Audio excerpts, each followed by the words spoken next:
काय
सांगो आता संतांचे Ayuh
काय सांगू आता संतांचे उपकार मध निरंतर जागविती काय दावे त्यांची व्हावे उतराई हेतो हा पायी जीव थोडा सहज बोलणे हित उपदेश सहज बोलणे हित उपदेश करोनी सायास शिकविती काय द्यावे त्यांची व्हावे उतराई ठेवितो हा पायी जीव थोडा तुका म्हणे वस्त धेनुवेचे चित्ती तुका म्हणे वस्त धेनुवेचे चित्ती तैसे मद येथे सांभाळित काय द्यावे त्यांची व्हावे उतराई ठेवितो हा पायी जीव थोडा विठ्ठल विठ्ठल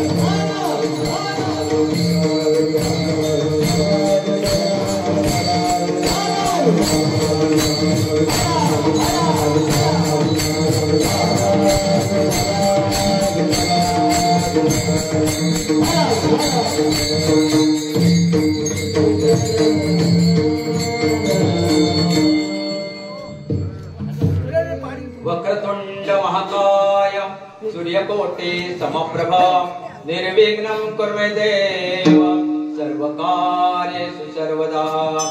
गुरुर्ब्रह्मा गुरुर्विष्णु गुरुर्देवो महेश्वरा गुरुर्साक्षात् परब्रह्मं तस्मै श्री गुरुवे नमः।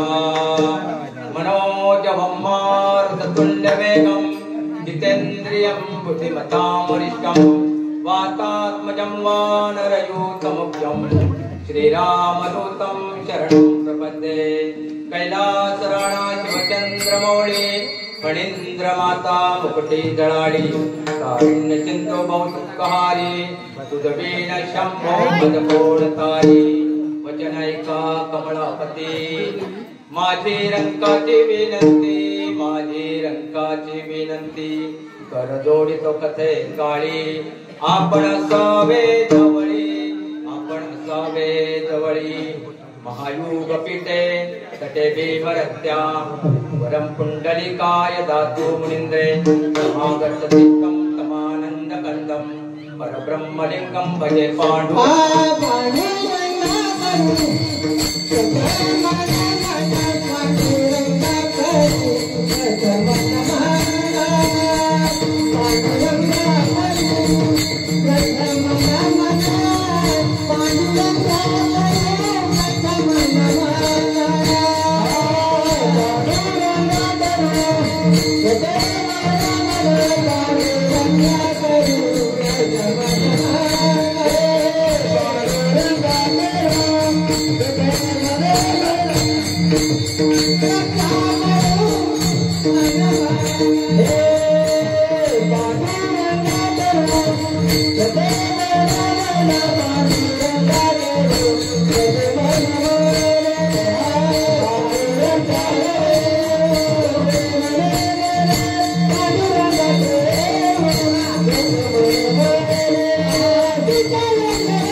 मस्तक हे पायावरी या वारकरी संतांच्या हे दुःख भंजन मारुती नंदन हे दुःख भंजन मारुती नंदन सुनले मेरी पुकार पवन सुत विनती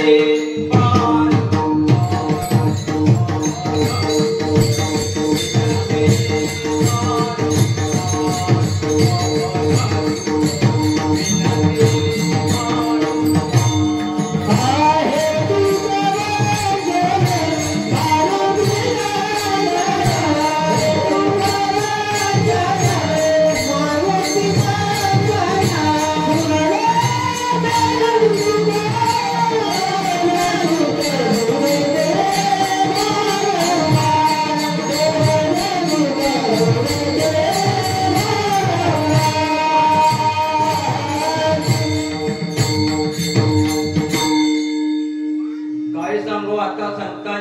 उपकार काय सांगू आता संतांचे उपकार मज निरंतर जागविती काय द्यावे त्यांची व्हावे उतराई ठेवितो हा पाय जीव थोडा प्रस्तुत। आज खेड शिवतर कोण या गावामध्ये विठ्ठलवाडी आणि गणेशवाडी या दोन वाडीचा अखंड हरिनाम सप्ताह 3.5 दिवसाचा सप्ताह आणि 3.5 दिवसाच्या सप्ताहाची दुसऱ्या दिवसाची सेवा मला मिळाली। खरं सांगायचं म्हणजे आम्ही कालपासून आलो इथे, कालही आलो होतो, पण प्रत्येक गावामध्ये वेगवेगळ्या पद्धती असतात, काहीतरी शिकून जाण्यासारखं असतं। आज बघा ना, म्हणजे तुमच्या हा एक पद्धत, एक विणेकरी आणि एक टाळकरी, म्हणजे जसं तुकाराम महाराज म्हणतात ऐशी जोडी करा राम कंठी धरा, म्हणजे एक विणेकरी आणि एक टाळकरी अशी ही जोडी आणि सतत अखंड हरिनाम राम नामाचा जप खूप म्हणजे खूप एक सुंदर, म्हणजे असं प्रत्येकाला हे घेण्यासारखं आहे की राम नामाचा जप प्रत्येकाच्या मुखातून जातोय, हे खूप वैशिष्ट्य आहे। आणि दुसरी गोष्ट म्हणजे ह्या शिवतर गावामध्ये आम्हाला काल आल्यानंतर समजलं की मुलांना बोलून की या शिवतर गावामध्ये खूप लोक म्हणजे असे सैनिक जे देशासाठी लढले ते अमर हुतात्मे झाले। संतांनी वर्णन केलंय, रामदास स्वामींनी वर्णन केलंय, जे जे देही धरून आले ते ते काही करून गेले, हरी नाम पावन झाले कित्येक एक। म्हणजे संतांनी काय केलं, संत देह धरून आले, स्वतः हरिनाम केलं आणि इतरांनाही पावन केलं। बोलू नका कोणी, इतरांनाही पावन केलं। तसेच या शिवतर गावामध्ये असे देह धरून आले आणि त्यांनी काय केलं, त्यांनी स्वतःचा उद्धार केला, देशासाठी लढून आपण ते स्वतः पावन झाले आणि मुक्त झाले। खरोखर मी त्यांना साक्षात दंडवत करतो की अशा लोकांना की त्यांनी देशासाठी आपला प्राण गमावलाय। अशा ह्या शिवतर गावामध्ये हे 3.5 दिवसाचा हरिनाम सप्ताह आणि ह्या सप्ताहाची दुसऱ्या दिवशी सेवा मला म्हणजे आमचे सुतार महाराज काल त्यांचं कीर्तन झालं, त्यांनी मला ही सेवा दिली, त्याबद्दल मी प्रथम त्यांचं धन्यवाद व्यक्त करतो।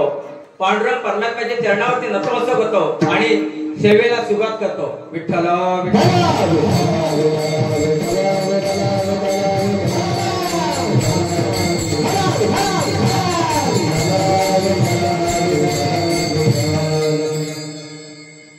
काय सांगू आता संतांचे उपकार, काय सांगू आता संतांचे उपकार मज निरंतर जागविती काय द्यावे त्यांची व्हावे उतराई ठेवितो हा पायी जीव थोडा। जगमान्य जगद्गुरु देऊगावचे निवासी वैराग्याची मूर्ती संत श्रेष्ठ तुकोबारायांचा हा संतपर प्रकरणातील 4 चरणाचा अभंग आणि ह्या 4 चरणाच्या अभंगामध्ये तुकोबाराय संतांचं वर्णन करतात। संतांचं वर्णन करत असताना ते संतांचे उपकार सांगतात, पण त्यांना एक प्रश्न पडतो की संतांचे उपकार काय सांगावे, कारण संतांचे उपकार मोजण्यासारखे संतांचे उपकार नाहीत ना, किंवा सांगून संपले असंही नाही। संतांचे उपकार अनंत उपकार आहेत, म्हणजे ते स्पष्ट बोलतात केले उपकार काही बाप न करी ऐसे माय, म्हणजे आई वडिलांचेही उपकार नाही एवढे उपकार संतांचे आहेत। मग संत तुकाराम महाराज म्हणतात संतांनी जो अवतार घेतलाय तो कशासाठी घेतलाय, आम्ही वैकुंठ वासी आलो या कारणाने, आम्ही वैकुंठ वासी आलो या कारणाने, आम्ही वैकुंठ वासी आलो या कारणाने, आम्ही वैकुंठ वासी आलो या कारणाने।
कोणत्या कारणासाठी आले की हे मृत्यू लोकांचे लोक आहेत ना ते आड मार्गाने जायला लागले, म्हणजे त्यांना सैरभैर झाले, त्यांना वाट सापडत नाही, ते वेगळ्या वाटेने चालले.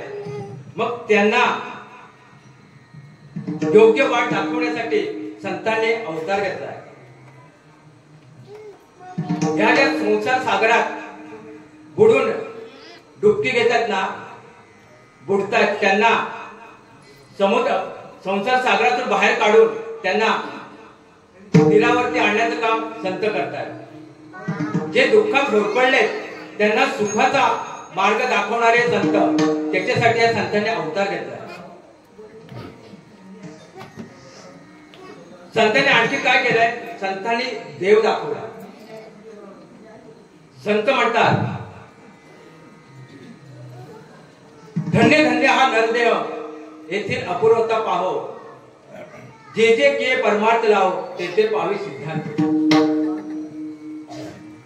हा नरदेह सहज मिळत नाही, बहुत पुण्याने हा नरदेह मिळाला. पशुदेही नाही गती, ऐसे सर्वत्र बोलती, म्हणूनच नरदेही प्राप्ती. ही नरदेह प्राप्ती कशासाठी आहे, तर भगवंताचं नामस्मरण करण्यासाठी आहे. कारण बघा ना, आज तुमचा 3.5 दिवसाचा सप्ताह, मग ह्या 3.5 दिवसाच्या सप्ताहामध्ये असं काही 5-6 डुकर 4-5 डुकरांनी असं विचार केला का हो की आज ह्या शिवतर गावामध्ये 3.5 दिवसाचा सप्ताह आहे, तिथे हरिपाठ आहे, कीर्तन आहे आणि भोजनही आहे, म्हणून आपण जायचं. असं 4-5 डुकर वगैरे येऊन बसलेत काय कीर्तनाला? नाही ना. किंवा तुकाराम महाराज म्हणतात ना, आषाढी कार्तिकी पंढरीची वारी, साधन निर्धार आले नाही. मग आषाढी कार्तिकी आपण पंढरीला जातो की नाही? मग उद्या कार्तिकी वारी आहे, मग कार्तिकीला वारीला असे 25-50 गाढवानी दिंडी काढले असे ऐकलंय? टाळ विणा घेतलंय? ऐकलंय नाही ना. मग तेच संत सांगतात, पशु देही नाही गती, ऐसे सर्वत्र बोलती, म्हणूनच नरदेव प्राप्ती परलोकाची. परलोकात जाण्यासाठी फक्त नरदेहाला प्राप्ती करून घेण्यास साधन आहे, पशु देहाला नाहीये. देह परमार्थी लावले तरी त्याचे सार्थक झाले, नाही तरी व्यर्थच गेले, मृत्यू पंथे अगाधे. मग हा देह काय करायचा आहे? संतांनी सांगितलंय, हा देह जो आहे ना तो परमार्थात लावायचा. मनुष्य जन्म कशासाठी आहे? आपण ह्या मृत्यू लोकात जन्माला कशासाठी आलोय? येण्यामागचा उद्देश काय? बरं आलोय, कुठून आलोय, जाणार कुठे, याचा काही विचार नाही ना. मग संतांनी हेच सांगितलंय. संतांनी काय केलंय? देव दाखवला. कुळीची ही कुळदेवी गेली ठावी संतांनी. संतांनी कुळदेवी ठावी केली. कुठली हो? आपले बघा ना, गावामध्ये ग्रामदैवत असतो, असं नाही? बरं, आपल्या कुटुंबाचं एक कुलदैवत म्हणजे कुलस्वामी असते, ते आपल्या कुटुंबाचे आहे. पण सर्व जगाची जी कुलस्वामी आहे, जी कुलदेवता आहे, जेव्हा नव्हती चराचर तेव्हा होता भगवंत, आणि त्या भगवंताने सृष्टी निर्माण केली. हे सर्व 84 लक्ष योनी निर्माण केले. पण भगवंताच्या लक्षात आलं की ही बाकी जी योनी आहेत ती काही कामाची नाही, आपलं काय भजन करणार नाही, म्हणून हा मनुष्य देह निर्माण केला भगवंताने. तो कशासाठी? तर तो नामस्मरण करण्यासाठी. हे संतांनी दाखवून दिला.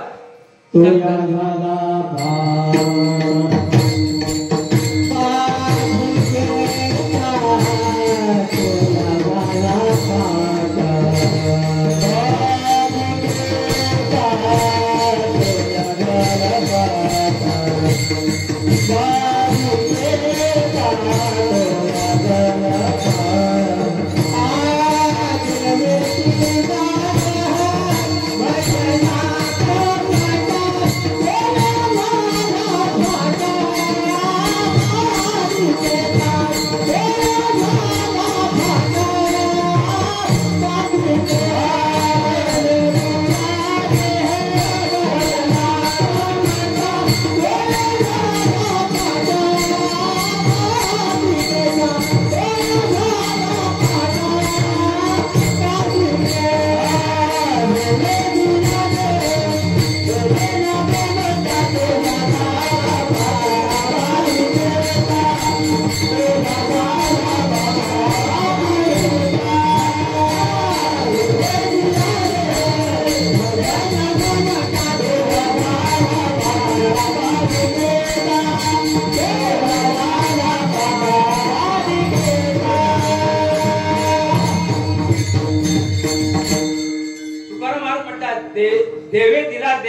भांडे न गोमटा तोया झाला फाटा बाधिकेचा. मग हा देह कशासाठी दिलाय? भजनासाठी दिलाय. पण भजन सगळ्यांच्या मुखातून येतो का हो? नाना सुकृताचे फळ तो हा नर देह केवळ त्याही मध्ये भाग्य सकळ तरच परमार्थ साधे. हो, परमार्थ करायला मुखातून नामस्मरण करायला भाग्य लागतं. बघा ना, नर देह प्राप्त करण्यासाठी पण भाग्य लागतं. आज आपण मनुष्य देहात जन्माला आलोय, मग त्या मनुष्य देहात जन्माला येण्यासाठी काहीतरी पुण्य असावं लागतं, तरच मनुष्य देह मिळतं. मग मनुष्य देहामध्ये आलो, पण मनुष्य देहामध्ये आल्यानंतर नामस्मरण करण्यासाठी पण काहीतरी पुण्य लागतं. आज आपल्या म्हणजे कुणी वाईट वाटून घेऊ नका की आज आपले शिवतर गावामध्ये जी आपली लोकसंख्या आहे, मग जर प्रत्येक जण आज इथे कीर्तन आहे आपल्या 3.5 दिवसाचा सप्त्याला हरिपाठ कीर्तनाला जी लोक आले, म्हणजे काहीतरी त्यांचं पुण्य आहे. ह्या कीर्तनाला आले, काहीतरी पुण्य आहेत म्हणून ते कीर्तनाला आले. पण ज्यांचे पुण्यच नाहीत ते कीर्तनाला नाही येऊ शकत. येतात का? नाही येणार, कारण काहीतरी पुण्य असावं लागतं. मग तुकाराम महाराज म्हणतात, तुकाराम महाराजांनी आपल्या जीवनातील एक उदाहरण दिलंय की तुकाराम महाराज म्हणतात की मला एक स्वप्न दृष्टांत मिळाला की मी स्वप्नातच गंगा किनारी स्नानासाठी जात होतो आणि स्नानासाठी जात असताना मला रस्त्यात वाटेत संत भेटले. पण माझ्या सवयीप्रमाणे मी त्या संतांच्या चरणावरती नतमस्तक झालो, त्यांच्या चरणावरती मस्तक ठेवलं. त्यांनी मला आशीर्वाद दिला, उठवलं आणि त्यांनी आपली ओळख सांगितली. त्यांनी आपलं नाव सांगितलं, बाबाजी चैतन्य म्हणून नाव सांगितलं आणि रामकृष्ण हरी मंत्र दिला. फक्त मंत्र दिला नाही, तर त्यांना अशी एक खूण दिली की गुह्य खूण दिली की त्या भगवंताची ओळख कोण देतात? संत करून देतात. त्या भगवंताची ओळख करण्यासाठी एक खूण दिलं आणि त्यांनी काहीतरी संतांना उत्तरायण म्हणून द्यावं लागतं. म्हणून बाबाजी चैतन्याने तुकाराम महाराजांकडे पावशेर तूप मागितलं. मग पावशेर तूप म्हणजे काय हो? पावशेर तूप म्हणजे तुझे पण आणि माझे पण, म्हणजे हा जो अहंकार तुझं माझं, आपण बघा ना भाऊ भांडणं करतो, म्हणजे जागा जमिनीवरून भांडणं होतात. कोण म्हणतो म्हणजे तुझं नाहीच म्हणतात, माझंच आहे, म्हणजे हा माझे पण आहे. हा जो अभिमान आहे ना तो मला देऊन टाक, असे तुकाराम महाराजांना त्यांनी संतांनी तुकाराम महाराजांना सांगितलं. तुझ्याकडचा अभिमान आहे तो मला देऊन टाक. अरे तू जन्माला आलास ना त्यावेळेस तुझ्याकडे काहीच नव्हतं, आलास त्यावेळेस तू असाच आलास. काय घेऊन आलास? काही नाही. आलास त्यावेळेस सगळं इथेच होतं आणि गेल्यानंतरही तू काही घेऊन जाणार नाहीयेस, तेही इथेच राहणार आहे. मग तुझं काय आहे? तुझं जगात काहीच नाही, तुझंही नाही आणि माझंही नाही. तू ते मला देऊन टाक आणि तू भक्ती करायला निर्धास्त हो. तुकाराम महाराजांनी काय केलं? आपले जे जमिनीचे पेपर्स होते, भावाचा जो हिस्सा होता तो भावाला देऊन टाकला आणि आपला जो हिस्सा होता तो इंद्रायणी डोहात काय केलं? विसर्जन केलं. आणि काय केलं? भक्ती करायला सुरुवात केली. नामदेव महाराज म्हणतात, बाबा अंकारे निशी घन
अहंकाराने भरलेला आहे.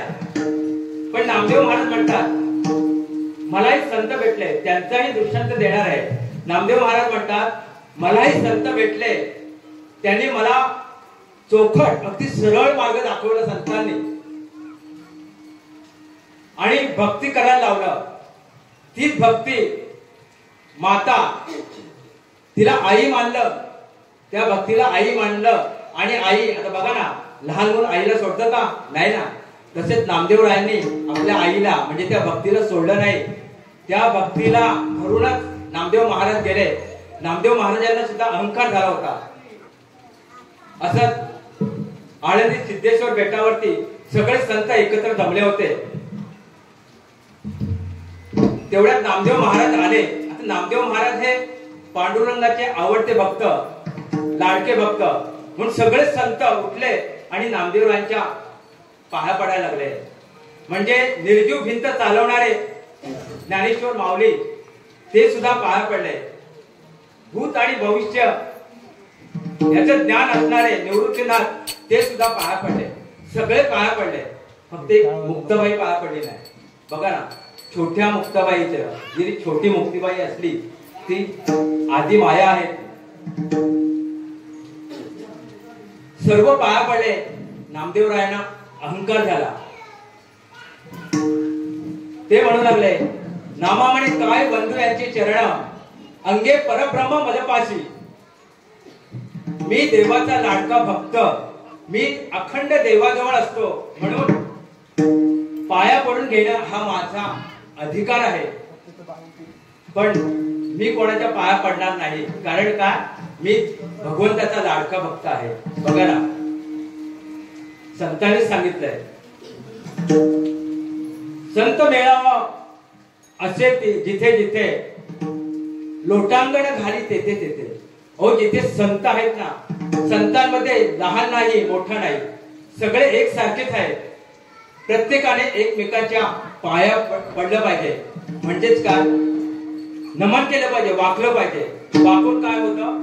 अभिमान गळून जातो, अभिमान राहत नाही.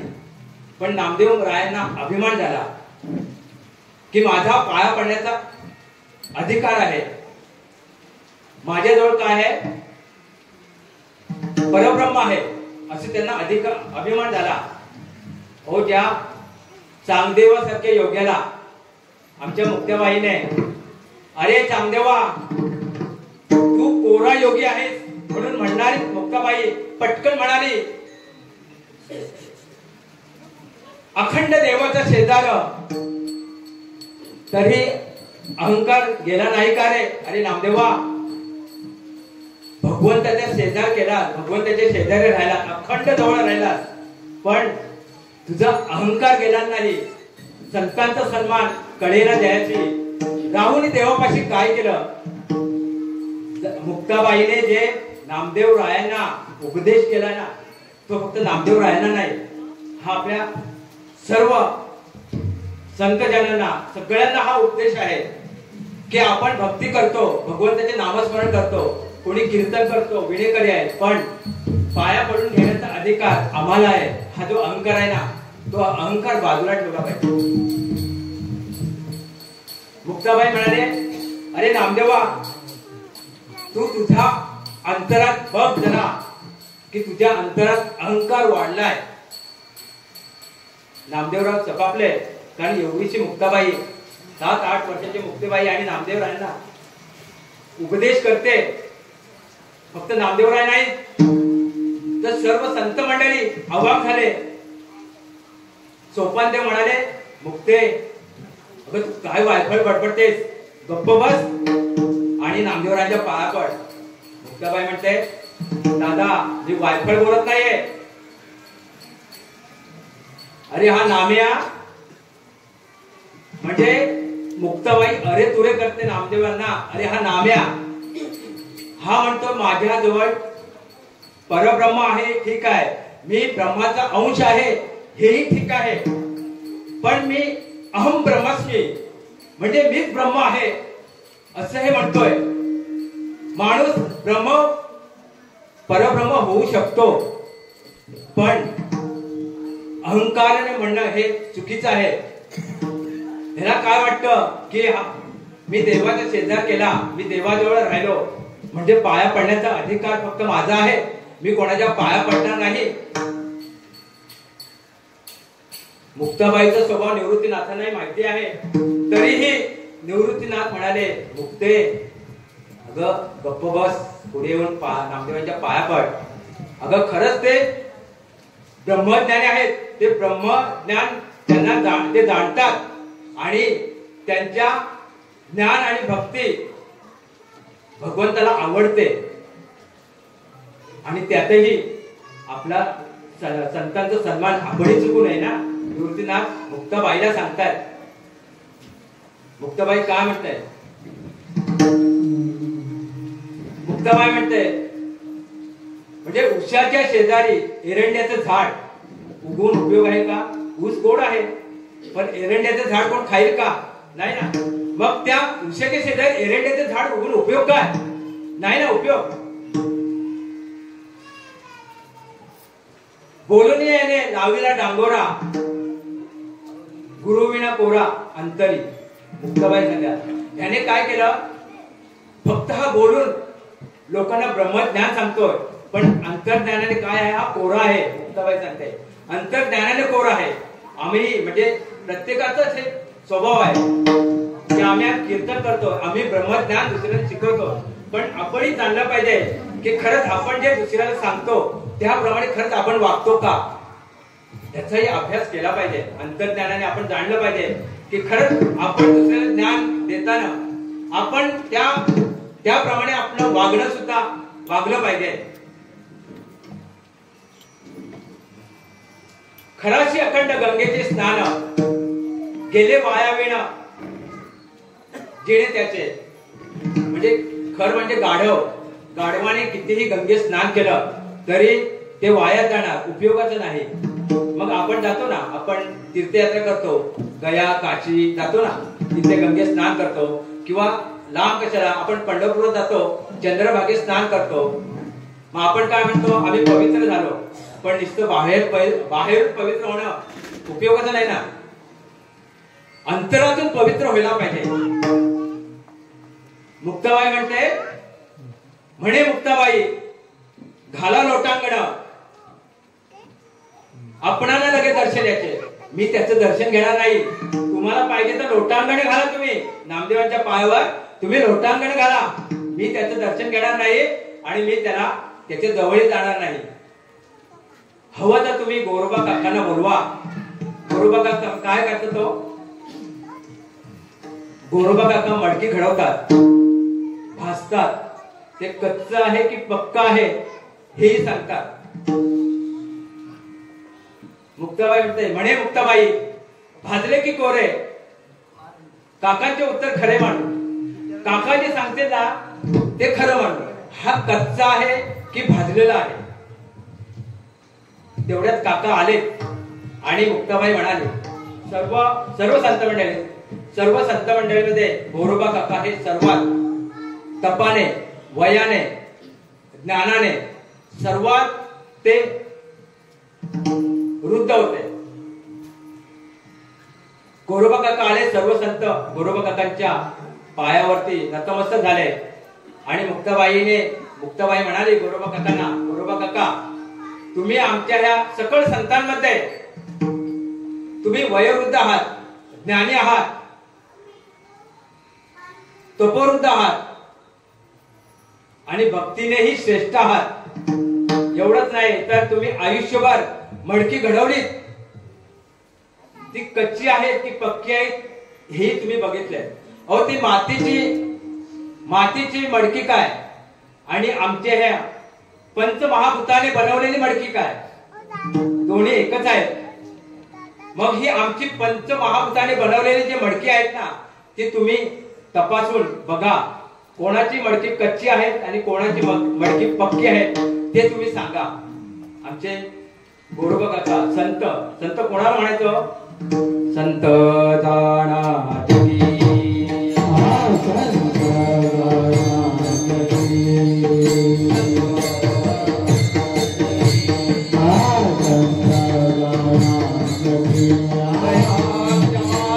Yeah.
दया क्षमा ज्याचे अंगी ते संत, त्यांना अभिमान आहे. मग गोरोबा काका म्हणाले, हे काय मुक्ताई, म्हणजे गोरोबा काकांनी सुद्धा मुक्ताईला आई म्हणून संबोधलंय. मुक्ताई म्हणजे आई. आईची उपमा मुक्ताबाईला गोरोबा काकांनी दिले. गोरोबा काका म्हणतात, अगं मुक्ताई, मी काय एवढा मोठा नाहीये ना की मी सर्वांची मडकी कच्चे ती पक्की बघण्यासाठी, एवढा मी मोठा नाही. अगं मी साधा भाबडा एक नामकदार आहे, नामधारक आहे मी. पण मुक्ताबाई म्हणाले, काका हा तुमचा मोठेपणा आहे, पण आम्हाला काही एक ऐकायचं नाही. तुम्ही काय करायचं, तुम्ही सर्वांची मडकी चेक करायचे, तो कच्चा आहे की पक्का हे सांगायचं. तेव्हा माऊलीने सुद्धा गोरोबा काकांना होकार दिला आणि निवृत्तीनाथाने सुद्धा डोळ्याने खुणावलं. मग मात्र गोरोबा काकांनी सर्वांची मडकी पाहिली. सर्वांची मडकी पक्की निघाली. फक्त एक नामदेवरायांच्या जवळ गेले आणि त्यांना त्यांच्या डोक्यावर थापाटणं मारल्याबरोबर नामदेवराय किंचाळले म्हणाले, हे काय गोरोबा काका, ही कुठं परीक्षा असते का? पण गोरोबा काका मुक्ताईला म्हणाले, मुक्ताई, एवढ्या संतांमध्ये फक्त नामदेव एकटा कच्चा आहे. त्याने सांगितलं, एवढा एकच कच्चा आहे. नामदेवराय म्हणाले, रागावले, म्हणाले, अहो मी काय कच्चा, तुम्ही सगळे कच्चे आहात. माझ्या बरोबर देव जेवतो, बोलतो. म्हणजे नामदेवरायांना वाटतं की माझ्या बरोबर देव बोलतो, जेवतो, म्हणजे देव फक्त मलाच ओळखतो असं आहे. पण तुकाराम महाराज म्हणतात, माऊली म्हणतात, सर्वांगटे राम देहो देई,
सर्वांगटे राम देहा देई, सूर्यप्रकाशक सहस्रश्मी. मग नामदेवराव पांडुरंगाच्या रावळ्यात गेले आणि नामदेवरायाने पांडुरंगांना झालेलं गाऱ्हाण सांगितलं. पांडुरंगाने सांगितलं, अरे नामदेवा, गोरोबा काका ते ज्ञानाने खूप मोठे आहेत आणि ते म्हणतात ना, तू कच्चा आहे. खरोखर तू कच्चा आहे. कारण का, तू मला फक्त ह्या रावळ्यातच बघतोय, पण मी जसा सर्वांच्या देहामध्ये आहे ना, तसंच सगळीकडे आहे. मी ठाई ठाई आहे. तो कसा आहे, तो निर्गुण निराकार आहे, त्याला आकारही नाही आणि उकारही नाही, असा हा भगवंत सगळीकडे चराचरात भरलेला आहे. अरे मी तसाच आहे, मी सगळीकडे आहे, फक्त तू काय आहे, तू कोरा आहेस हे खरं आहे, कारण तू गुरु केला नाही म्हणून तू मला इतर ठिकाणी जाणत नाही. तू फक्त मला रावळातच जाणतोस. तू एक काम कर, तू असंच जा आणि औंधला विसोबा खेचर नावाचे गृहस्थ भेटतील, त्यांना तू गुरु कर. मग ते तसेच गेले आणि औंधला शिव मंदिरात त्यांना विसोबा खेचर नावाचे सद्गुरू भेटले. आता याचा वृत्तांत मोठा आहे, मी सांगत नाही कारण आपल्याला वेळ नाही तेवढा. तिथे त्याने गुरु केला, विसोबा खेचर नावाचे गुरु केला नामदेव रायांनी. आणि त्यावेळेस नामदेव रायांना पांडुरंग असा दिसला, विठ्ठल जळी स्थळी भगवा, विठ्ठल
जळी स्थळी म्हणजे कुठेही ठाव उरला नाही, कुठेही जागा शिल्लक नाही. अशा ठिकाणी प्रत्येक ठिकाणी नामदेव रायांना विठ्ठलच विठ्ठल दिसायला लागला. मग मुक्ताबाईने चांगदेवासारख्या योग्याला सुद्धा गुरु आज्ञा दिली, गुरु करायला लावलं. माऊली भिक्षा घेऊन आले आणि भिक्षा पीठ घेऊन आले. भिक्षा झोळीत पीठ होतं, पण विसोबाने काय केलं, म्हणजे आळंदीत ह्या चारी भावंडांना कोणी भिक्षा देत नव्हते, पण जी भिक्षा ज्यांनी दिली ती भिक्षा ह्या विसोबाने काय केलं, त्यांची झोळी हिरावून घेतली आणि तो पीठ होतं ते जमिनीवरती सांडून टाकलं आणि ते माती मोड केलं. माऊली घरी येऊन घराचा दरवाजा बंद करून रडत बसले. मुक्ताबाईने पाहिलं. मुक्ताबाई म्हणाली, माऊलीला म्हणाले, योगी पावन मनाचा काय अपराध जनाचा. अरे हे जन आहे ते अज्ञानी आहे, ते असं वागणं ठीक आहे, पण तू योगी आहेस ना, पण योग्याने रडत बसणं हे चांगलं आहे का. अरे ज्यांच्या खुशीमध्ये आपण रडावं ते आई वडील आपल्याला केव्हा सोडून गेले. अरे मी तर छोटी आहे, अरे मी तुमच्या खुशीत रडायला पाहिजे होती नाही का, पण तूच जर रडत बसलास तर मी कोणाच्या खुशीत रडणार. ताटी उघडा ज्ञानेश्वरा. मुक्ताबाईने माऊलींना ताटी उघडायला लावली. अशी ही मुक्ताबाई त्यात ज्या विसोबाने पीठ जमिनीवरती ओतलं होतं, मातीमोल केलं होतं, त्याच विसोबांना गुरु करायला लावलं आणि तेच विसोबा खेचर नामदेवांचे गुरु झाले. हे संतांचे उपकार आहे म्हणून तुकाराम महाराज म्हणतात अभंगाच्या प्रथम चरणात,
संतांचे उपकार मज निरंतर जागविती ते जागवत असतात. नामदेव महाराज म्हणतात ना, उठा जागे व्हा रे आता, स्मरण करा पंढरीनाथा, भावे चरणी ठेवा माथा, चुकवी व्यथा जन्माच्या.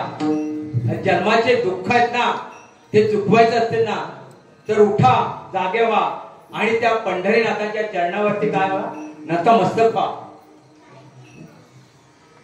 बघा ना, तुकाराम महाराज म्हणतात, पंढरीची दारे आल्यानु संसारा, दिनाचा सोयरा पांडुरंग, वाट पाहे उभा भेटीची आवडी, कृपाळू तातडी उतावीळ.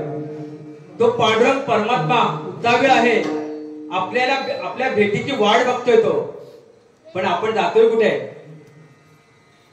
आपली जर मुलं आपल्यापासून जर दूर कुठे नोकरी निमित्त गेले असतील, जर आपल्याला वर्षभर त्यांचा फोन आला नाही किंवा ते भेटायला नाही आले तर आपल्याला तळमळ लागते की नाही? आई वडिलांना तळमळ लागते ना. मग तो जगाचा बाप तो म्हणतोय, अरे तू माझा आहेस, माझा तू अंश आहेस, तू ये, मी तुझी वाट बघतोय, भेटीची वाट बघतोय. नामदेवराय म्हणतात, उठा साधू संत साधा आपुनाले हित,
साधू संत म्हणजे ते फक्त साधू संत ते नाही, साधू संत आपल्या सगळ्यांनाच ते साधू संत म्हणतात. फक्त कीर्तनकार आहेत किंवा ते साधू संत नाही, सर्वांना ते साधू संत म्हणतात. उठा साधू संत उठा, आपले हित साधा. हित काय आहे? आपले हित काय आहे, आपले सोहित काय आहे ते जाणून घ्या. हा जो काळ आहे ना, तो काळ कधी येईल आणि आपल्याला घेऊन जाईल हे सांगता येणार नाही. जोपर्यंत हा काळ लांब आहे ना,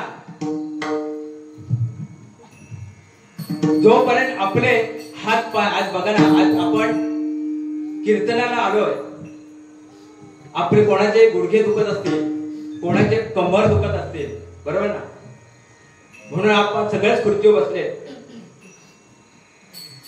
नाही, ठीक आहे, पण नामस्मरणाला आले हे जास्त महत्वाचं आहे. कीर्तन श्रवण हे जे आहे ना, हे पुण्य कीर्तन करणाऱ्यापेक्षा कीर्तन श्रवण करणाऱ्याला हे पुण्य जास्त आहे. पण तुम्ही येऊन, म्हणजे आज ह्या आजीबाई सुद्धा इथे येऊन बसल्यात, एवढी म्हातारी माणसं सहसा कोणी येत नाही, पण आज तुम्ही वयोवृद्ध असून सुद्धा सगळे येऊन बसलात आहेत, हे तुमचं मोठं पुण्य आहे.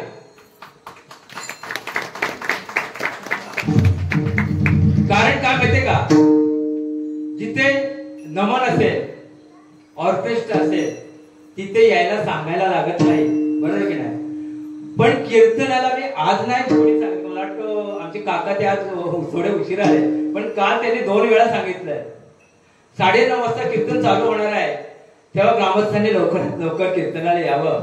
परत 9:30 वाजले, 5 मिनिटात कीर्तन चालू होणार आहे, त्यांनी लवकर, म्हणजे कीर्तनाला सांगावं लागतं. पण जिथे नमन असेल किंवा ऑर्केस्ट्रा असेल तिथे सांगावं लागत नाही. मग तिथे बसायला बैठक नसली तरी तिथे बसणार, पण कीर्तनाला मात्र सांगावं लागतं.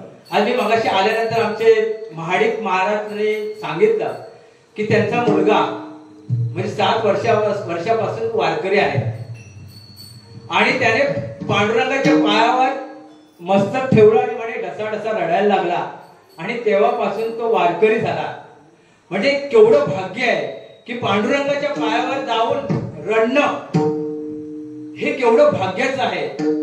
काहीतरी मागच्या जन्मीचा ठेवा असल्याशिवाय हे घडत नाही. आज तुम्ही कीर्तनाला आलात तर काहीतरी पुण्य आहे, तुमच्या मागच्या जन्मीचं पुण्य आहे म्हणून तुम्ही कीर्तनाला श्रवणाला आलात नाही. मग माऊली म्हणतात, माऊली ज्ञानेश्वरी म्हणतात, झडझडून वैलाली ये भक्तीच्या वाटेला जिया पावशी अवंग्य निजधाम माझे. अरे सावध हो, उठ निघ आणि भक्तीच्या मार्गाला लाग. अरे तुला माझ्या जवळच यायचं आहे. तू जर भक्ती केलीस ना तर मी तुझा स्वीकार करीन. तू मन मीच करी, माझ्या भजनी प्रेम धरी, सर्वत्र नमस्कारी मते एकांते. तुझं मन आहे ना ते मला देऊन टाक. कारण हे मन जे आहे ना, मन नुसतं भरकटत जात, स्थिर राहत नाही, जाग्यावर नाही राहत, ते सतत भरकटत. म्हणून ते मन तू मला दे आणि निवांत भक्ती कर. नमस्कार तू कुठल्याही देवाला कर, कारण ते देव सुद्धा माझेच अंश आहे. ते मला जीवन, तुझा नमस्कार जो आहे तो मला जीवन मिळणार आहे. नमस्कार कोणालाही कर, पण तुझं मन आहे ते मला दे आणि भक्ती कर, नामस्मरण कर. नामस्मरणाने काय होतं? जळतील पापे जन्मांतरी,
जळतील पापे जन्मांतरी. म्हणजे नामसंकीर्तन एवढं सोपं तुकाराम महाराजांनी सांगितलंय की जे पापे आहेत ना, नामसंकीर्तनाचे जे नामसंकीर्तन केल्याने जी पाप आहेत ना, तो जन्मांतरीची काय येतात, जळून जातात. मग तुकाराम महाराजांनी उपाय सांगितलाय. काय उपाय सांगितलाय? ठाईच बैसून करा एक चित्त, आवडी अनंत आळवावा. म्हणजे एका जागेवर बसून तुमच्या जो आवडीचा देव आहे त्या देवाचे तुम्ही चिंतन करा, असं तुकाराम महाराजांनी सांगितलंय. पण आम्ही म्हणतो आम्हाला वेळ आहे कुठे बसायला, एका जागेवर बसायला वेळ नाही ना, कामं आहेत, कुठे बसणार एका जागेवर. मग तरीही तुकाराम महाराजांनी उपाय सांगितलाय. कामामध्ये काम, काही म्हणा राम राम. मग तुम्ही काम करत असताना राम राम म्हणा, नामस्मरण करा. माऊली सुद्धा म्हणतात ना, काळ वेळ नाम उच्चारता नाही, दोन्ही पक्ष पाहिजे.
नामस्मरण करत असताना स्नान केलं तर ते तीर्थ स्नान केल्याचं पुण्य मिळेल.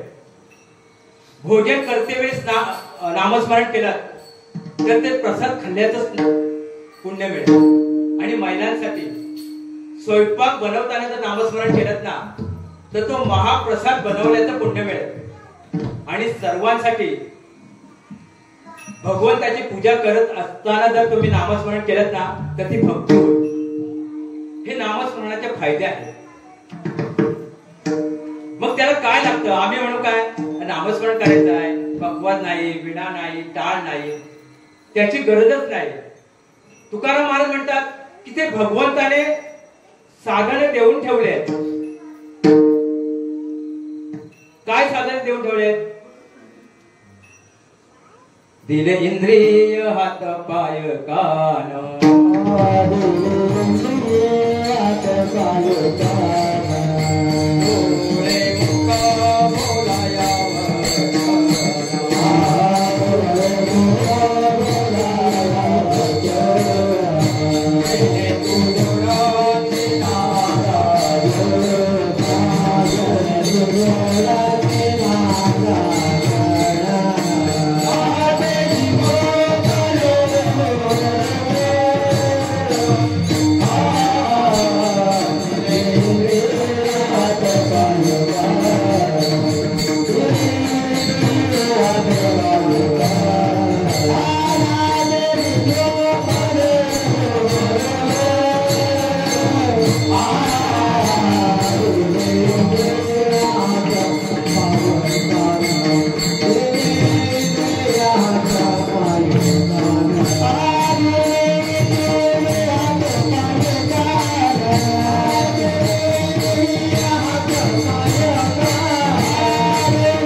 भगवंताने साधनं दिलेले आहेत. आपण कुठून बाजारातून आणले का? नाही ना, ही भगवंताने दिले आहेत साधनं. पण काय लागतं? तुकाराम म्हणतात फक्त नामस्मरण करायला 3च साधनांची गरज आहे. ते आपल्याकडे आहेत. गाये नाचे वाहे टाळी, साधन कळी उत्तम आहे. कळी उत्तम. कळी म्हणजे काय? कलियुग. ह्या कलियुगात 3च साधनांची जास्त गरज आहे नामस्मरणाला. कोणती? मुखाने नामस्मरण करायचं, हाताने टाळी वाजवायची आणि पायाने, पाय दिले तर भगवंताने, हरिपाठ कीर्तनात नाचायचं. ही साधने कलियुगात उत्तम दिलेली आहेत भगवंताने. तेवढ्यात त्या साधनांचा वापर करायचा आहे. तुमचा उद्धार होऊन जाईल. पण आमचं काय झालं माहितीये का? आम्ही ह्या संसारात अडकलोय आणि आम्ही फक्त संसारात सुख शोधतोय. आम्ही ह्या संसारात चार सुखासाठी रात्रंदिवस कष्ट करतो. 4 सुख कोणते? आहार, भय, निद्रा आणि मैथुन. ही जी 4 सुख आहेत, त्या 4 सुखासाठी आपण काय करतोय? रात्रंदिवस कष्ट करतो. पण संत काय म्हणतात? ज्या 4 सुखासाठी आपण जे कष्ट करतोय ना, ती 4 सुख हे जे पशु आहेत ना, पक्षी, त्यांना फुकट भेटतात. मग कष्ट करण्याची गरज का? मग 4 सुख आहार. बघा ना, मी तुम्हाला विश्लेष करून देतो. आहार, आता आपल्याला भूक लागते म्हणून आपण दिवसभर काम करतो की नाही? मग पशु पक्षी काय करतात? काय कष्ट आहे? फक्त त्यांना शोधावं लागतं. आपण एक कोंबडीचं उदाहरण देऊ. कोंबडी बघा ना, रात्री झाकून ठेवतो, सकाळी उघडतो. काय खायला घालतो आपण त्यांना? ते उकिरड्यावर जातात, उपवासाने आपलं पोट भरतात. बरोबर ना? काय आहे त्याला कष्ट? फक्त शोधायचं आहे. पण आपल्याला कष्ट आहे.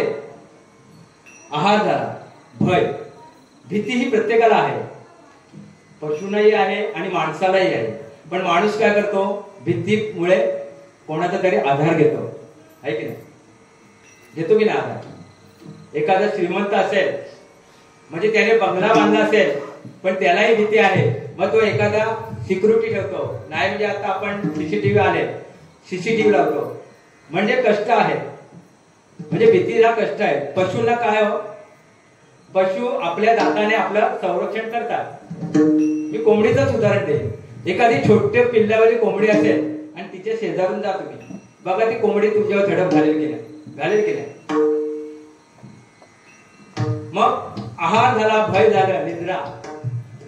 निद्रा झोप सगळ्यांनाच लागते. माणसाला झोप पाहिजे तशी पशु पक्ष्यांनाही झोप आहे. मग पशु काय करतात, पशुला काय गादी उशी बिस्तर काय आहे, लागतं नाही ना. बरं तिथे सुद्धा क्वालिटी नाहीये. आता प्राण्यांचा राजा कोण, सिंह. मग सिंह राजा आहे, मग त्याला काय पलंग गादी उशी काय आहे झोपायला नाही ना. म्हणजे जे कुत्री मांजरी जिथं झोपतात ना जमिनीवर, ते पशु म्हणजे वाघ सिंह सुद्धा कुठे झोपतात, जमिनीवरती झोपतात. त्यांना कशाची गरज लागत नाही, म्हणजे त्याला त्याच्यात कष्टच नाही. पण माणसांना मात्र म्हणजे एखादा गरीब असेल तर चटईने एखादी गोधडी घेऊन झोपेल, पण त्या गोधडी शिवायला पण कष्ट आहे. एखादा श्रीमंत पलंग घेईल, मऊ मऊ गादी घेईल आणि झोपेल. म्हणजे माणसाला काय कष्ट आहे ह्या सगळ्या गोष्टीला. आता आलं मैथून म्हणजे इंद्रिय सुख. मग आता इंद्रिय सुखाला पशूंना फुकट मिळते ते इंद्रिय सुख, बरोबर ना. पण माणसाला काय लागतं, माणसाला इंद्रिय सुखासाठी पहिलं लग्न करावं लागतं आहे ना. म्हणजे तिथे म्हणजे आपल्या त्रास आहेत. आता हल्ली मगाशी महाडिक महाराजांनी मला सांगितले की एखादी मुलगी असेल तर बरोबर. मला वाटलं की तुमच्याकडे ही परिस्थिती नाहीये, आमच्याकडे परिस्थिती आहे की काय. तुमच्याकडे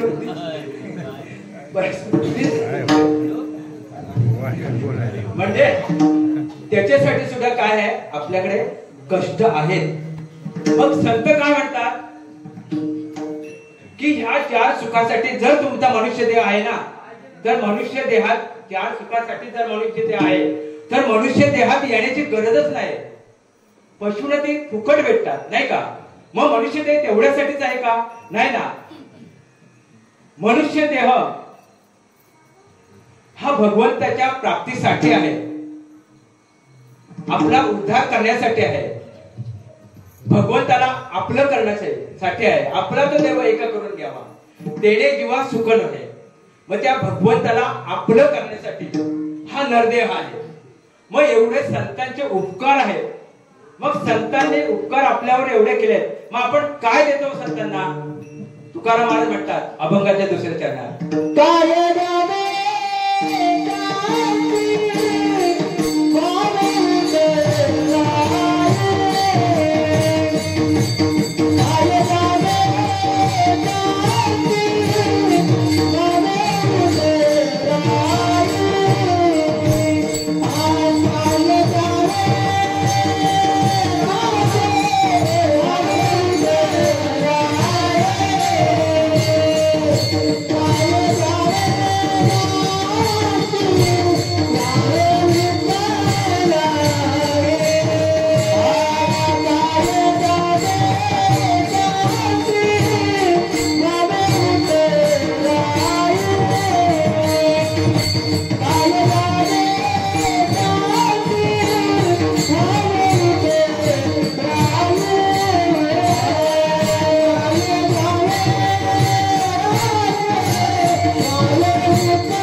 रंगात आले. त्यांच्यासाठी फक्त एकदा टाळ्या होत्या. तुकाराम महाराज म्हणतात, काय द्यावे त्यांची व्हावे उत्तराई, ठेवी तो हा पायी जीव थोडा. आता जीव थोडा म्हणजे काय? आपला जो हा देह आहे ना, हा देह त्या गुरूंना अर्पण करायचा. बघा, जनक राजाचे शिष्य शुकदेव एकदा जनक राजांना म्हणाले की गुरुदेव, मला काहीतरी उतराई म्हणून तुम्हाला दक्षिणा द्यायची आहे, तर तुम्हाला काय देऊ? जनक राजा म्हणाले, शुकदेव, मला दक्षिणाची काही गरज नाही, म्हणजे मला दक्षिणा वगैरे काही नको. पण शुकदेव म्हणाले, नाही, माझी इच्छा आहे, मला तुम्हाला काहीतरी द्यायचं आहे, पण काय देऊ ते सांगा. मग जनक राजा म्हणाले, मग असं कर, तुझ्या जे उपयोगाचे नाहीये, तुला काहीच उपयोगाचं नाही ना, ते तू मला दे. आता उपयोगाचं नाही म्हणून आपण काय करू? आपण माती दगड उचलून देऊ, नाही का? पण शुकदेवाने तेच केलं.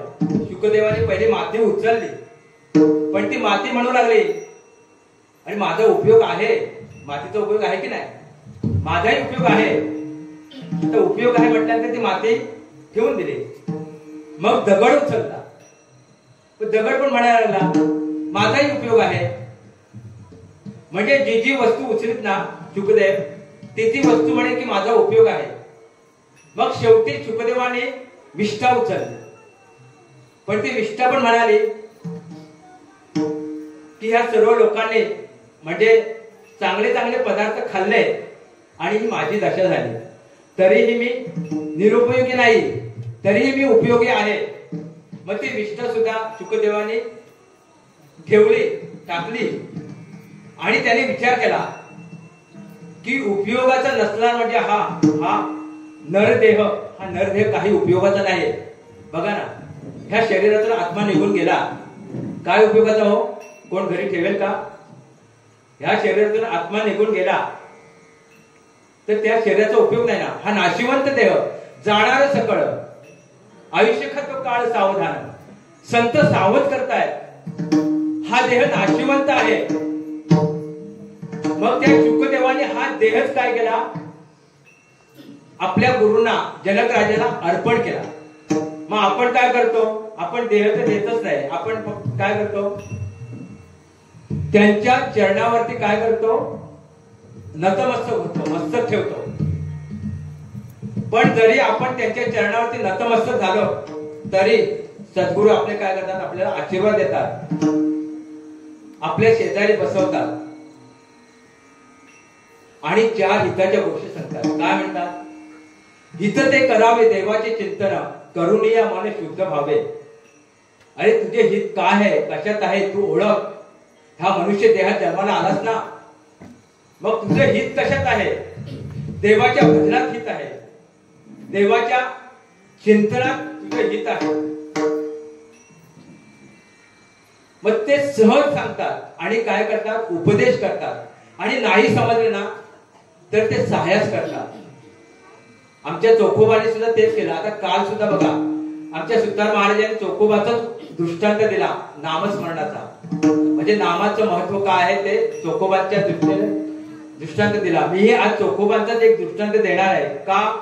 कारण हे चोखोबा एक हीन जातीचे असून सुद्धा त्यांनी भक्ती केली. बरं, निस्ती भक्ती नाही, त्यांना कधी मंदिरात जायला सुद्धा मिळत नव्हतं, कारण हीन जातीचे होते. आपल्याला प्रत्येकाला माहिती आहे, आपण जे 50-55 वर्षाचे जे वयोवृद्ध आहेत त्यांना माहिती आहे की जे पूर्वी हीन जातीच्या लोकांना शिवत नव्हते किंवा त्यांच्याकडे पाणी पित नव्हते.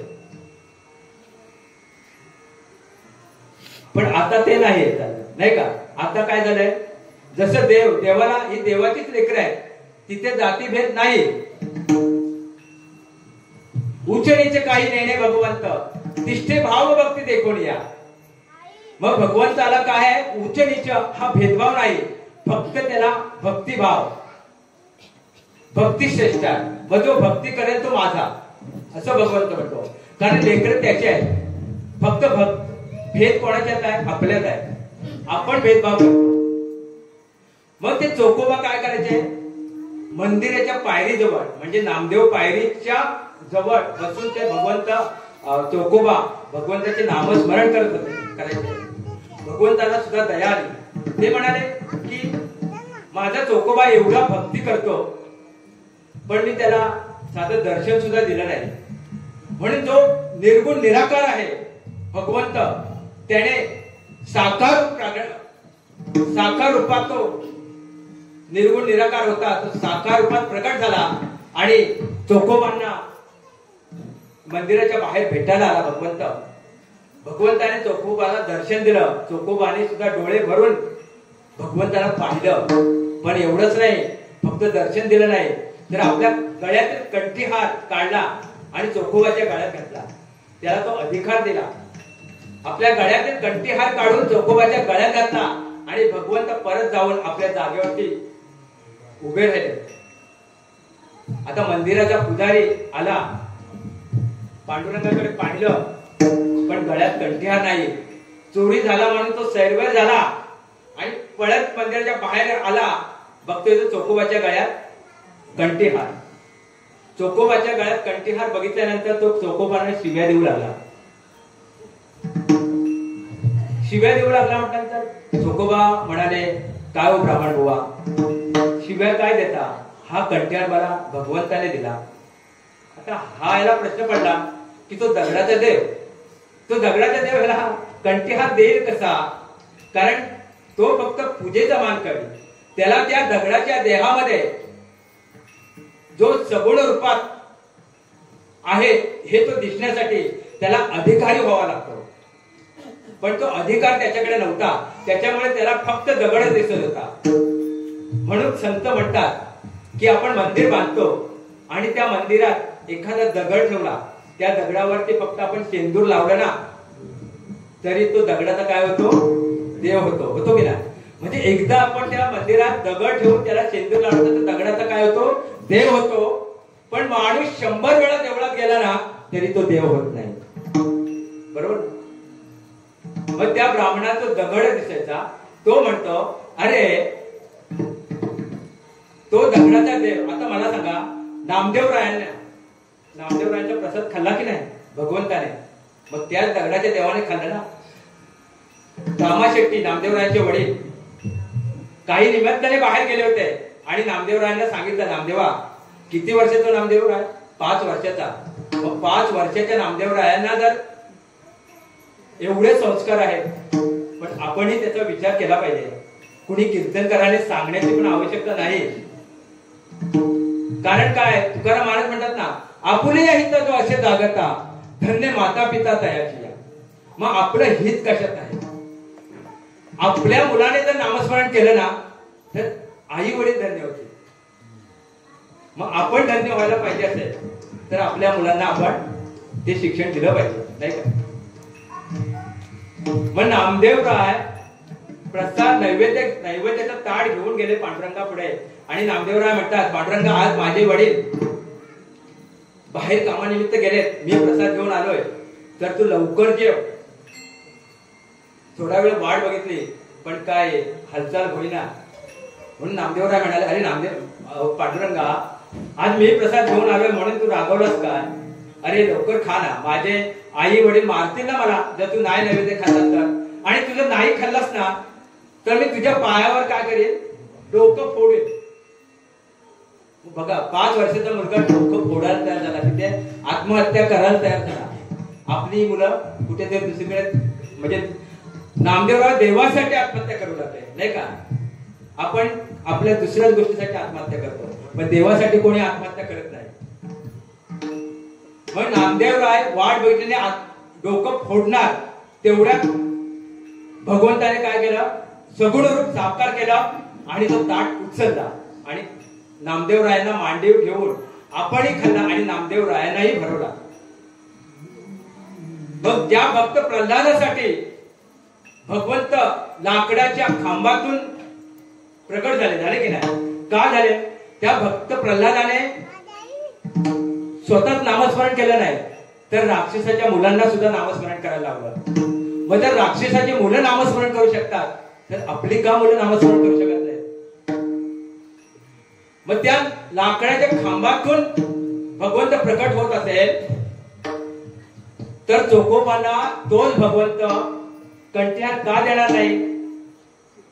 पण ह्याला त्याची जाणीव नसल्यामुळे तो चोखोबा, तो ब्राह्मण चोखोबांना म्हणाला, अरे एक तर चोरी करतोस तर करतोस आणि वर्ण म्हणतोस की मला शिव्या काय देताय, तुझ्या का बापाची भीती आहे का? तो ब्राह्मण त्या चोखोबांना बाप कळाला म्हणून चोखोबा म्हणाले, अरे अरे अरे अरे ब्राह्मण बुवा, तुमचा मायबाप आमचा मायबाप एकच आहे.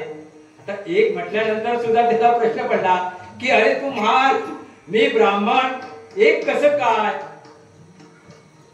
तेव्हा चोखोबा त्याला समजावून सांगायला लागले, निर्गुणापासून अवघे झाले. हे निर्गुण आहे, निर्गुणापासून ते अवघे झाले. तो म्हणतो निर्गुण आम्हाला काही माहिती नाही.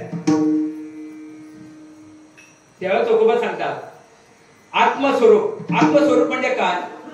आपल्या देहामध्ये संतांनी ह्या जीवाला ओळख करून दिले भगवंताची. ह्या जीवामध्ये शिव आहे, पण तो जीव जीवाला ओळखत नाही का? त्या जीवाला अभिमान आहे, एक अभिमानाचा पडदा आहे. नाथ महाराज म्हणतात 12-16 जणी हरीशी नेण्याती म्हणून फिरती रात्र दिवस. आता ह्या 12-16 जणी कोण? 12 ह्या सूर्याच्या कला आणि 16 ह्या चंद्राच्या कला. सूर्य आणि चंद्र हे भगवंताचेच रूप आहे, पण त्या सूर्याच्या कला आणि चंद्राच्या कला ह्यांना ते सूर्याला आणि चंद्राला ते जाणत नाहीत.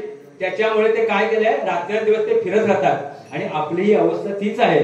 आपण काय करतो, आपण भगवंताला जाणत नसल्यामुळे आपण 84 लक्ष योनी फिरत जातो. पुनरपि जननम पुनरपि मरणम पुनरपि जननी जठरी शयनम. म्हणजे जन्माला यायचं मरायचं, जन्माला यायचं मरायचं, हा आपला क्रम चालू आहे. मग हे संत काय करतात, ह्या जीवाची आणि शिवाची ओळख करून देतात. चोखोबा सांगतात अरे हा जीव आहे ना, जीवाच्या शेजारी शिव आहे. जीव शिव दोन्ही हरिरूप तरंग सिंधू तो अभंग नेणे हरी. जीव आणि शिव हे भगवंताचेच रूप आहे. फक्त जीवाला काय आहे, तो अभिमान असल्यामुळे शिवाची ओळख नाही. ह्याला म्हणायचं आत्मस्वरूप. पण तो ब्राह्मण म्हणतो आम्हाला आत्मस्वरूप पण जाणत नाही, आत्मस्वरूप ओळखता येत नाही. मग मात्र चोखोबा सांगतात तुला जर आत्मस्वरूप ओळखता येत नसेल ना तर संतांना शरण जा. तो ब्राह्मण म्हणतो संतांना शरण गेल्यावर काय होईल? संतांना शरण गेल्यावर ब्रह्माची प्राप्ती होईल. तुला जो हा दगड दिसतो ना, दगड, त्या दगडामध्ये देव दिसेल आणि तुझी जन्म मरणाची फेरी चुकेल. त्यावेळेस मात्र तो ब्राह्मण त्या चोखोबांच्या चरणावरती नतमस्तक होतो आणि चोखोबांना गुरु करतो.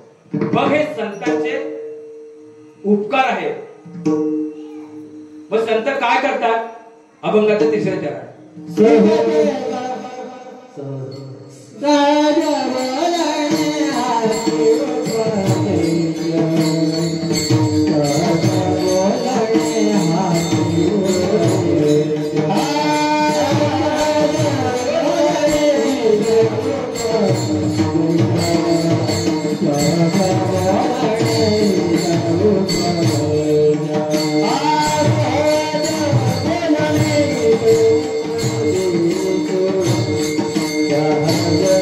Yeah.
तीन चरण झालेले सर्वांनी एकदा हाताने टाळी वाजवायची आहे आणि मुखाने नामस्मरण करायचं आहे.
मद निरंतर जागविती काही गावी त्यांची व्हावे उतराई ठेवितो हा पाय जीव थोडा सहज बोलणे हितोपदेश करुणी सायास कविती काय द्यावे त्यांची व्हावे उतराई ठेवितो हा पाय जीव थोडा तुका म्हणे वस्त धेनुवेची चित्ती तैसे मध्ये ते सांभाळित काय द्यावे त्यांची व्हावे उतराई ठेवितो हा पाय जीव थोडा तुकाराम महाराज 4थ्या चरणात म्हणतात तुका म्हणे वस्त धेनुवेची चित्ती म्हणजे तुकाराम महाराज संतांना काका बोलू नका तुकाराम महाराज संतांना गायीची उपमा देतात का बरं कारण गाय जर वासरू गोठ्यात असेल ना आणि आपण जर गायीला चरायला नेली तर ती जाताना मात्र ती काय करते पाठीमागे असते कारण तिचं जे चित्त असतं ते आपल्या वासरात असतं ती जाताना पाठीमागे असते आणि येताना काय करते येताना सगळ्यात पुढे असते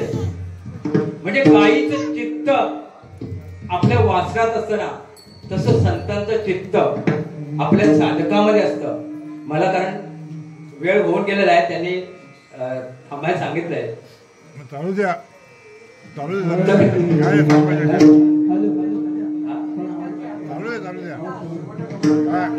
5 मिनिटातच आम्हाला जागरण आहे तर तुकाराम महाराज म्हणतात संतांचं चित्त गायी सारखं असतं मग गायीची उपमा संतांना दिली तुका म्हणे वस्त धेनुवेची चित्ती तैसे मध्ये येथे सांभाळित हे तुकाराम महाराज अभंगाच्या 4थ्या चरणात म्हणतात तुका म्हणे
जीव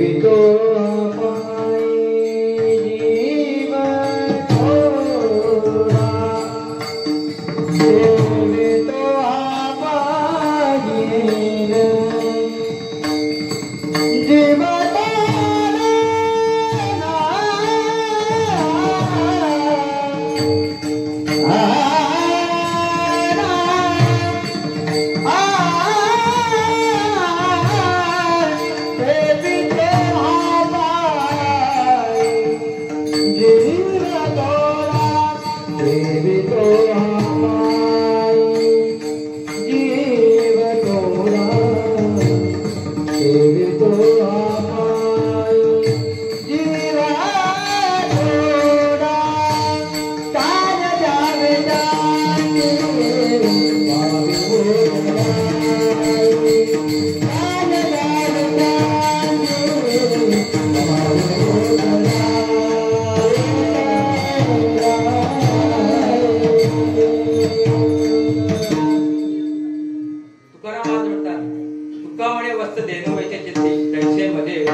दिवाळीचं.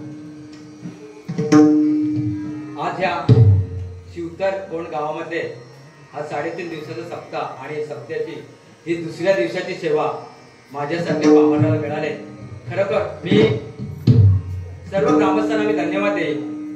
आणि तुम्ही एवढे शांततेने खरोखर म्हणजे आज मला खूप आनंद वाटला की कालच्या पेक्षा थोडी म्हणजे खूपच गर्दी जास्त आहे. आणि हे सर्व महिला मंडळ आणि तरुण मंडळ हे सर्व मंडळी उभी राहिले. खूप आनंद म्हणजे त्यांनाही आनंद वाटत असेल. तेही उद्या तुम्हाला म्हणजे ज्या बसलेले आहेत त्यांना सांगतील की या उभं राहा, किती आनंद आहे. तर त्यांचा आनंद जो आहे तो आनंद ते तुम्हाला वाटतील. आणि तुम्ही उभे राहिले त्यावर लक्षात येईल तुमच्या की काय आनंद आहे. हा सुख सोहळा स्वर्गी नाही, हा सुख सोहळा स्वर्गात नाही, ह्या मृत्यू लोकातच आहे. तो हा जो सुख सोहळा आहे ना, हा सुख सोहळा आपण या मनुष्य जन्मात येऊन घेतला पाहिजे. मी सर्वांना धन्यवाद देतो. सर्व टाळकरी मंडळी, विनेकरी, गायनाचार्याने खूप छान साथ दिले. मृदुंगमणी माझा मुलगाच आहे. तो कीर्तनही करतो, गायनही करतो आणि चपाती बनवतो. त्यालाही मी धन्यवाद देईन. पांडुरंगाच्या चरणावरती मी नतमस्तक होतो आणि माझ्या सद्गुरूंचा सुद्धा मी चरण स्पर्श करतो आणि इथेच थांबतो. ज्ञानेश्वर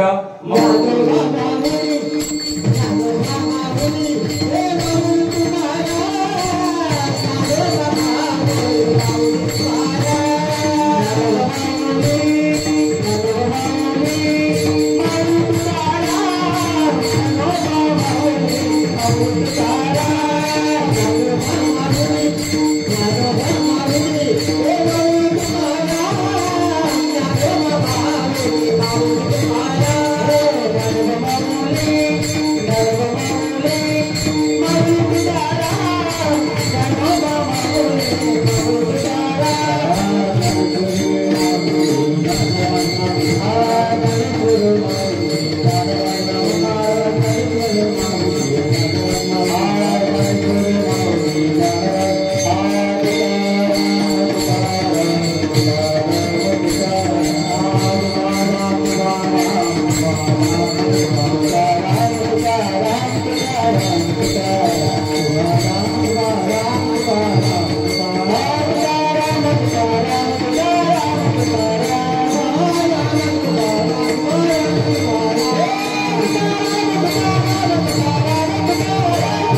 you.